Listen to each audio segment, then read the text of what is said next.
Processus électoral, on en parle avec le lancement par le consortium CEPAS, INADES et Bouteli du projet Uni pour la démocratie, Action des citoyens pour la transparence des élections 2023. Ce projet dénommé Acte 2023 vise à aider la population et les acteurs politiques à adopter à l'égard des élections un comportement responsable et susceptible de minimiser les risques de violences électorales et aussi d'améliorer la qualité de la participation électorale tout en donnant la chance maximale de représentativité de toutes les différentes couches sociales de la population. Les élections approchent à pas de géant. Avec elles, les risques de violence aussi, si on n'y prend pas garde.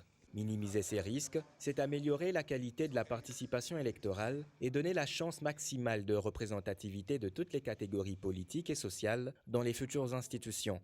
Credo du consortium composé de CEPAS, INADES et Bouteli, qui a lancé ce mardi à Kinshasa le projet Uni pour la démocratie, Action des citoyens pour la transparence des élections en 2023.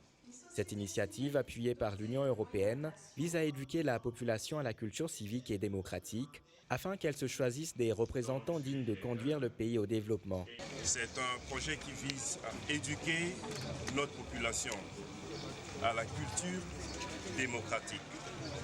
Éduquer la population pour qu'elle pose des actes éclairés. Et vous savez que nous nous préparons aux élections. Poser des actes éclairés, c'est se choisir des représentants qui seront à même de mener ce pays vers son développement. Pour une grande participation au prochain scrutin, une sensibilisation sera faite dans le pays que les organisateurs répartissent en 11 régions, selon l'ancienne configuration. Notre souhait avec les différentes sensibilisations que nous allons mener est d'amener au moins 80% de la population d'aller voter et de contribuer à la réduction du taux d'abstention.